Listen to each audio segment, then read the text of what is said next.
ದೇವರು ಪ್ರೀತಿಸುವ ಪ್ರೀತಿಯ ಬಿಗ್ ಜೆ ಟಿ ವಿ ಪ್ರಿಯ ವೀಕ್ಷಕರಿಗೆ ನಮ್ಮ ಕರ್ತನಾದ ಯೇಸು ಕ್ರಿಸ್ತನ ಹೆಸರಿನಲ್ಲಿ ನಿಮ್ಮನ್ನು ವಂದಿಸಿ ಸ್ವಾಗತ ಬಯಸ್ತಿದ್ದೇವೆ. ಬನ್ನಿರಿ ಪ್ರಿಯರೇ, ದೇವರ ಅಮೂಲ್ಯ ವಾಕ್ಯವನ್ನು ಒಟ್ಟಾಗಿ ಇಂದು ನಾವು ಅಧ್ಯಯನ ಮಾಡಿಕೊಡೋಣ. ಇಂದಿನ ನಮ್ಮ ಅಧ್ಯಯನ ಎಸ್ತೇರಳ ಗ್ರಂಥ 4ನೇ ಅಧ್ಯಾಯ, the book of Esther chapter 4. Esther ಅಂದರೆ ಒಂದು ಅರ್ಥ ನಕ್ಷತ್ರ, ತಾರೆ.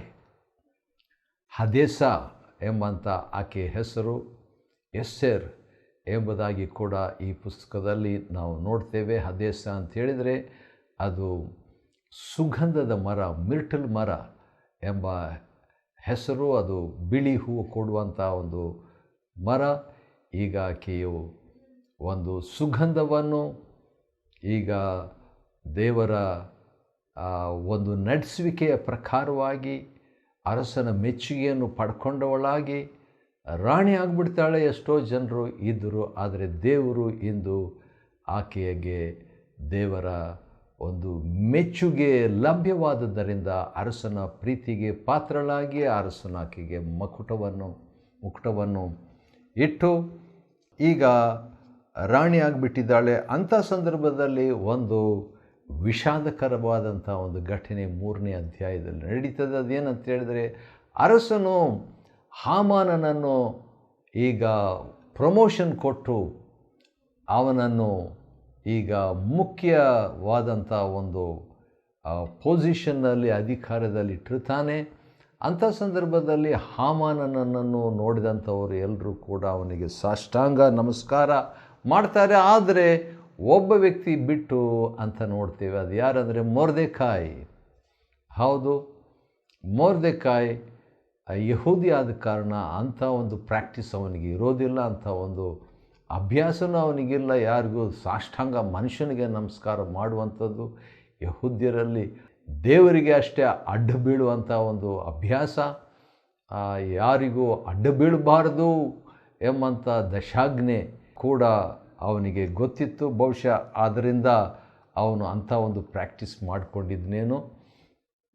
ಯಾಕಂದರೆ ಆಕಾಶದ ಮೇಲೆ ಇರುವಂಥ ರೂಪ ಅಥವಾ ಭೂಮಿಯ ಮೇಲೆ ರೂಪ ಮತ್ತು ಭೂಮಿ ಕೆಳಗಿರುವ ಯಾವ ರೂಪವನ್ನು ಮಾಡಿಕೊಳ್ಳಬಾರ್ದು, ಅವುಗಳಿಗೆ ಅಡ್ಡ ಬೀಳಬಾರ್ದಂಥ ದಶಾಜ್ಞೆಗಳಲ್ಲಿ ದೇವ್ರು ಕೊಟ್ಟಂಥದ್ದು. ಬಹುಶಃ ಅವನು ಅದನ್ನು ಆಧಾರವಾಗಿ ಇಟ್ಕೊಂಡು, ಅದನ್ನು ಒಂದು ಸಿದ್ಧಾಂತವಾಗಿ ಇಟ್ಕೊಂಡು, ಸೂತ್ರವಾಗಿ ಇಟ್ಕೊಂಡು ಈ ಮೊರ್ದೆಕಾಯ್ ಹಾಮಾನನಿಗೆ ಅಡ್ಡ ಬೀಳಲಿಲ್ಲ. ಅದರ ನಿಮಿತ್ತವಾಗಿ ಅವನ ಒಂದು ಹಾಮಾನನ ಒಂದು ದ್ವೇಷಕ್ಕೆ, ಮುಯಿಗೆ ಗುರಿಯಾಗಿ ಈಗ ಸಂಪೂರ್ಣವಾಗಿ ಆ ಮೊರ್ದೆಕಾಯನ್ನು ಮಾತ್ರವಲ್ಲ, ಎಲ್ಲ ಯಹೂದಿಗಳನ್ನು ಸರ್ವನಾಶ ಮಾಡಿಬಿಡಬೇಕು. ಲಕ್ಷಾಂತರ ಜನರು ಎಷ್ಟು ಇದ್ರೋ ಏನೋ ಆ ದಿವಸಗಳಲ್ಲಿ, ಒಟ್ಟು ಖಂಡಿತವಾಗಿ ಭಾಳ ಜನ ಇದ್ದರು. ಒಂದು ದೇಶವನ್ನೇ ಹಾಳು ಮಾಡಿದ ಹಾಗೆ, ದೇಶವನ್ನೇ ನಂದಿಸುವ ಹಾಗೆ, ಕುಂದಿಸುವ ಹಾಗೆ ಅವರನ್ನು ಸಂಹಾರ ಮಾಡಬೇಕು, ಎಲ್ಲರನ್ನು ಸಾಯಿಸಿಬಿಡಬೇಕು ಎಂಬಂಥ ರೂಲ್ಸನ್ನು, ಪ್ಲ್ಯಾನನ್ನು, ಯೋಜನೆಯನ್ನು ಹಾಮಾನ್ ಮಾಡಿರ್ತಾನೆ. ಅದಕ್ಕೆ ಅರಸನ ಒಂದು ಅನುಮತಿ ಬೇಕಲ್ಲ, ಸುಮ್ಮನೆ ಮಾಡಲಿಕ್ಕೆ ಆಗಲ್ಲ. ಅರಸನ ಕಡೆಯಿಂದ ಕೂಡ ಒಂದು ಅನುಮತಿಯನ್ನು ಪಡ್ಕೊಂಡು ಎಲ್ಲ ಇಡೀ 127 ಸಂಸ್ಥಾನದಲ್ಲಿ ಎಲ್ಲೆಲ್ಲಿ ಯಹೂದ್ಯರಿದ್ದಾರೆ ಅವ್ರನ್ನೆಲ್ಲ ನಾಶ ಮಾಡಬೇಕಂತ ಯಶಸ್ವಿಗೊಳ್ತಾನೆ, ಪರ್ಮಿಷನ್ ತಗೊಳ್ತಾನೆ. ಅಂಚೆದಾರರನ್ನು ಅಥವಾ ಅಂಚೆಯವರನ್ನು ರಾಜಾಜ್ಞೆಯನ್ನು ಪಡ್ಕೊಂಡು ಎಲ್ಲ ಕಡೆಯಲ್ಲಿ ಆ 127 ಸಂಸ್ಥಾನ ಅಂತ ಹೇಳಿದಾಗ ಬೇರೆ ಬೇರೆ ಭಾಷೆಗಳು, ಯಾಕಂದರೆ ಹಿಂದೂಸ್ತಾನ ಒಳಗೊಂಡು ಭಾರತ ಕೂಡ ಇತ್ತು, ಭಾರತದ ಭಾಷೆಯಲ್ಲಿ ಕೂಡ ಬರೆದು ಅವತ್ತಿನ ದಿವಸ ಕಳಿಸಿರಬೇಕು. ಆ ರೀತಿಯಾಗಿ ಕಳಿಸ್ಬಿಟ್ರು. ಈಗೇನು ಆ ಒಂದು ದಿನ ಬರ್ತದೆ, ಆ ಒಂದು ತಿಂಗಳು, ಇಂಥ ಒಂದು ತಿಂಗಳು, ಇಂಥ ಒಂದು 13ನೇ ತಾರೀಕು ಒಂದೇ ದಿನದಲ್ಲಿ ಎಲ್ಲರನ್ನ ಈ ಯಹೂದಿಗಳನ್ನು ನಾಶ ಮಾಡಿಬಿಡಬೇಕು, ಕೊಂದುಬಿಡಬೇಕು. ಚಿಕ್ಕವರಾಗಲಿ, ದೊಡ್ಡವರಾಗಲಿ, ಮುದುಕರಾಗಲಿ. ಫಾಲ್ಗುಣ ಮಾಸದ 12ನೇ ತಿಂಗಳು 13ನೇ ತಾರೀಕು ಔಟ್, ಎಲ್ಲರನ್ನ ಕೊಂದುಬಿಡ್ಬೇಕಂತ ಮಾಡಿದಾಗ ಏನಾಯಿತು, ಮೊರ್ದೆಕೈಯು ನಡೆದದ್ದನ್ನೆಲ್ಲ ಕೇಳಿದಾಗ ಮೊರ್ದೆಕೈಗೆ ಗೊತ್ತಾಗ್ತದೆ. ಯಾಕಂದರೆ ಹೆಚ್ಚಾಗಿ ಅವನು ಅರಮನೆಯ ಹೆಬ್ಬಾಗಿಲ ಹತ್ರನೇ ಕೂತ್ಕೊಂಡಿರ್ತಾನಲ್ಲ, ಗ್ಯಾರಂಟಿ ಇವನಿಗೆ ಆ ನ್ಯೂಸ್ ಬಂದಿರಬೇಕು. ಅರಮನೆಯಿಂದ ಹೊರಗೆ ಬಂದಾಗ ಫಸ್ಟ್ ಇವನಿಗೆ ಬಂದಿರಬೇಕು. ಹೇಗೋ ಒಟ್ಟು ಈ ಸುದ್ದಿ ಅವನಿಗೆ ಗೊತ್ತಾಗ್ತದೆ. ಎಷ್ಟರಿಗೆ ಗೊತ್ತಿರಲ್ಲ, ಯಾಕಂದರೆ ಈ ಒಂದು ಡಿಸಿಷನ್ನು, ಈ ಒಂದು ತೀರ್ಮಾನ ಅರಸನು, ಅಂದರೆ ಆ ಪಾರಸಿ ಮೇದ್ಯದ ಅರಸನಾಗಿರುವಂಥ ಅಹಷ್ವೇರೋಷನು ಪ್ಲಸ್ ಹಾಮಾನನು, ಈ ಪ್ಲ್ಯಾನ್ ಹುಟ್ಟಿದ್ದು ಹಾಮಾನ ಮನಸ್ಸಿನಲ್ಲಿ.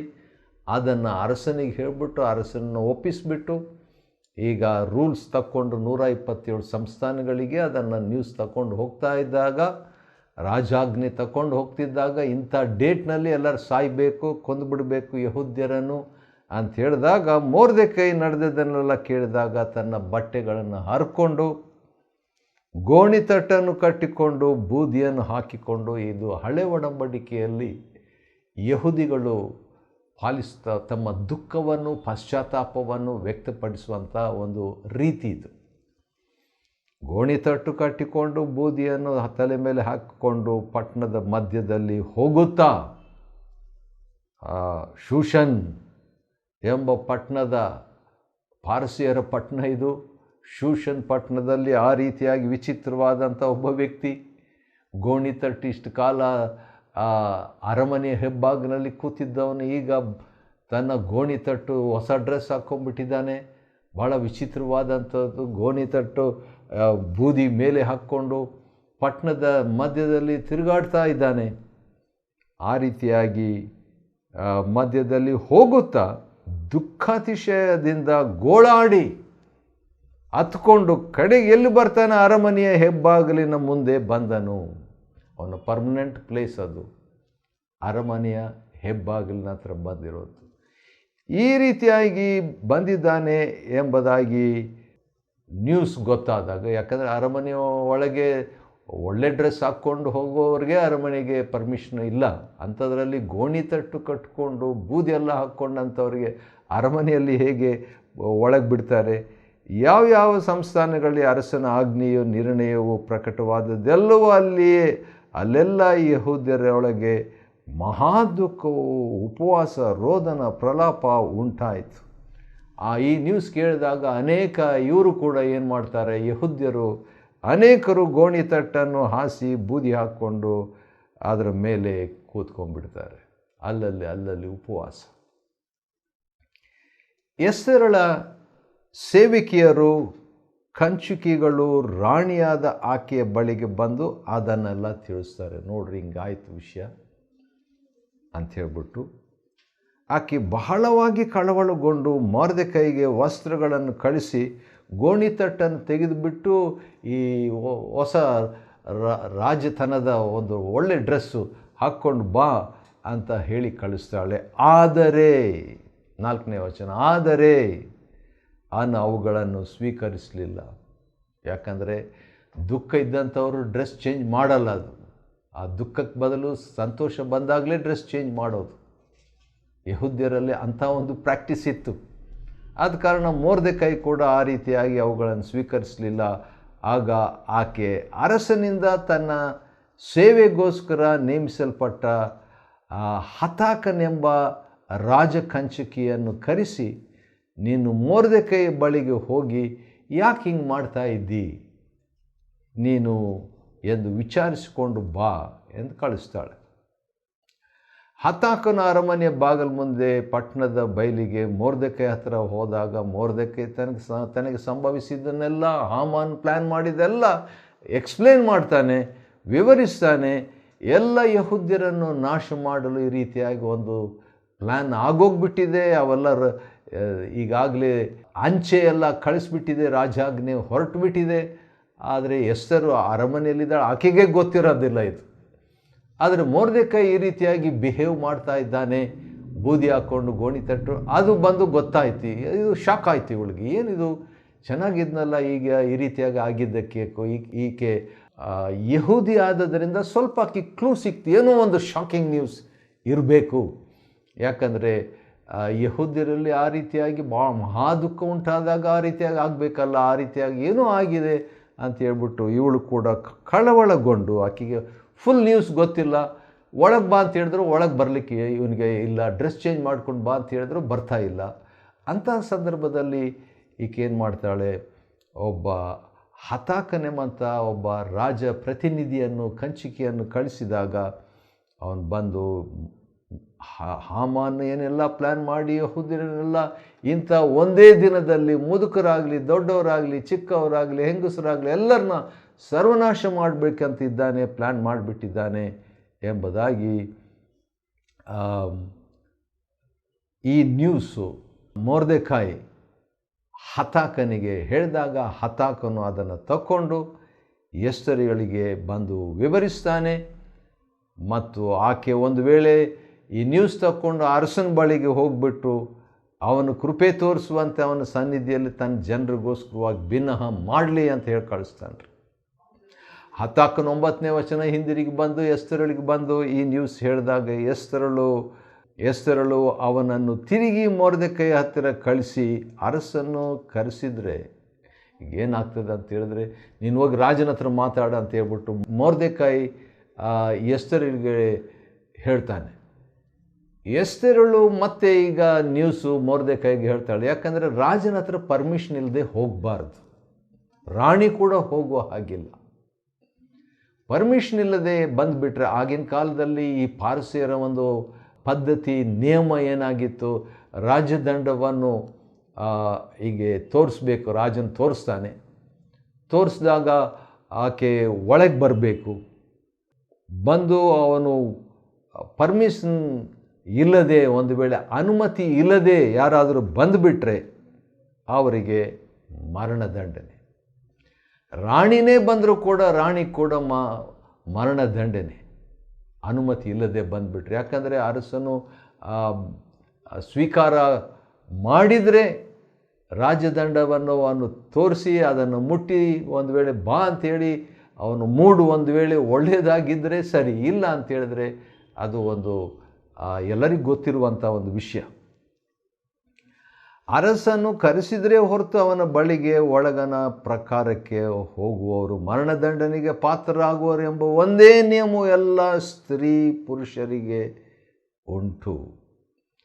ಯಾರ ಕಡೆಗೆ ಅವನು ತನ್ನ ಸ್ವರ್ಣದಂಡವನ್ನು ಚಾಚುವನೋ ಅವರು ಮಾತ್ರ ಜೀವದಿಂದ ಉಳಿಯುವವರೆಂಬುದು ಅರಸನ ಎಲ್ಲ ಸೇವಕರಿಗೂ ಗೊತ್ತಿತ್ತಿತ್ತು.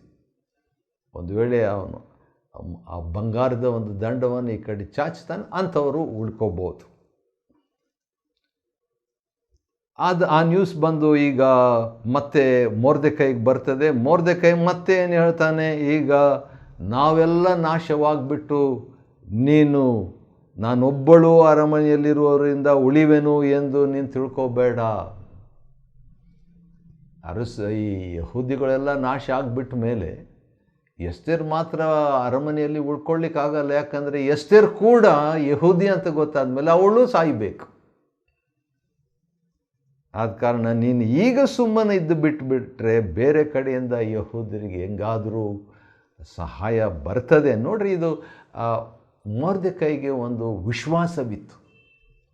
ಎಸ್ತೇರನ್ನು ದೇವರು ತಂದಿದ್ದಾನೆ, ನಿನ್ನ ತಂದೆಯ ಮನೆಯವರೊಡನೆ ನೀನು ನಾಶವಾಗ್ತಿ. ಇಂಥ ಸಂದರ್ಭಕ್ಕಾಗಿ ಪಟ್ಟಕ್ಕೆ ನೀನು ಬಂದಿರ್ಬೋದು. ದೇವರು ನಿನ್ನನ್ನು ಇಂಥ ಒಂದು ಸ್ಥಾನಕ್ಕೆ, ದೊಡ್ಡ ಸ್ಥಾನಕ್ಕೆ, 127 ಸಂಸ್ಥಾನ ಅಂದರೆ ಇಂಡಿಯಾ ಒಳಗೊಂಡು ಅಂಥ ಒಂದು ದೊಡ್ಡ ಪಾರಸಿ ಮೇದ್ಯರ ಮಹಾರಾಜನ ಚಕ್ರವರ್ತಿ ಅಂತ ಕೂಡ ಹೇಳ್ಬೋದು. ಅಂಥ ಒಂದು ವ್ಯಕ್ತಿಯ ಹೆಂಡತಿಯಾಗಿ ರಾಣಿಯಾಗಿ ಪಟ್ಟಕ್ಕೆ ಬಂದಂಥದ್ದು ಇದು ಒಂದು ದೇವರ ಒಂದು ಪ್ಲ್ಯಾನ್ ಆಗಿರ್ಬೋದು. ಆದ ಕಾರಣ ಈಗ ನೀನು ಸುಮ್ಮನೆ ಇದ್ದುಬಿಟ್ರೆ ಬೇರೆ ರೀತಿಯಿಂದ ಯಹೂದ್ಯರಿಗೆ ಸಹಾಯ ಬರ್ತದೆ, ಆದರೆ ನೀನು ನಾಶವಾಗ್ತಿ, ನಿನ್ನ ಮನೆಯವರು ನಾಶವಾಗ್ತಾರೆ ಎಂಬುದಾಗಿ ಹೇಳಿದಾಗ, ಆಗ ಎಸ್ತೇರಳು, ನೀನು ಹೋಗಿ ಶೂಷನ್ಯಲ್ಲಿ ಸಿಕ್ಕುವ ಎಲ್ಲ ಯಹೂದ್ಯರನ್ನು ಕೂಡಿಸು. ಈಗ ರಾಣಿ ತನ್ನ ಅಧಿಕಾರ ವಹಿಸ್ತಾ ಇದ್ದಾಳೆ. ಕಡೆಗೆ ಆಕೆ ಒಪ್ಕೊಂಡ್ಬಿಟ್ಲು.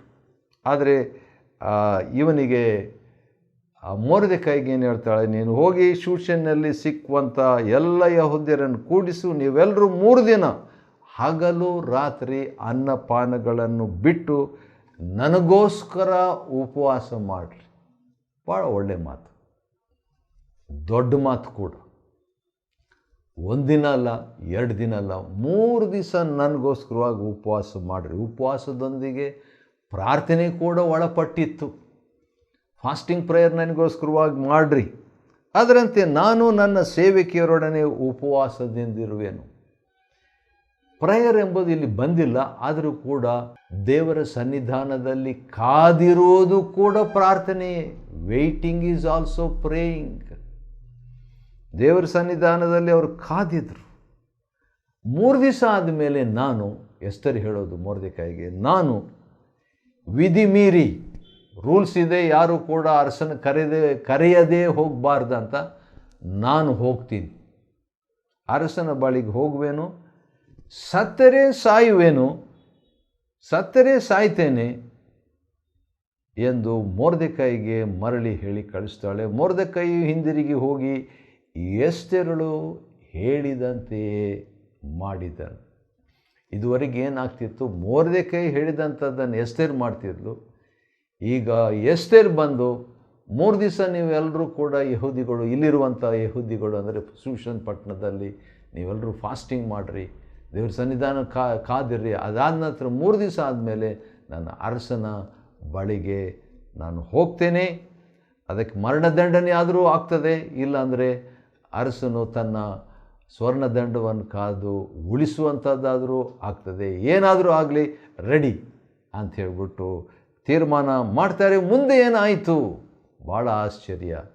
ಅದನ್ನು 5ನೇ ಅಧ್ಯಾಯಕ್ಕೆ ಬಂದಾಗ ನಮಗೆ ಗೊತ್ತಾಗ್ತದೆ. ಅದನ್ನು ನಾವು ಮುಂದಿನ ಅಧ್ಯಾಯದಲ್ಲಿ ನೋಡಿಕೊಳ್ಳಲಿಕ್ಕಿದ್ದೇವೆ. ಎಸ್ತೇರ್ ಗ್ರಂಥ 4ನೇ ಅಧ್ಯಾಯವನ್ನು ಅಧ್ಯಯನ ಮಾಡುವಂತೆ ದೇವರು ಕೊಟ್ಟ ಕೃಪೆಗಾಗಿ ದೇವ್ರ ಸ್ತೋತ್ರವಾಗಲಿ. ದೇವರು ನಿಮ್ಮನ್ನು ಆಶೀರ್ವದಿಸಲಿ.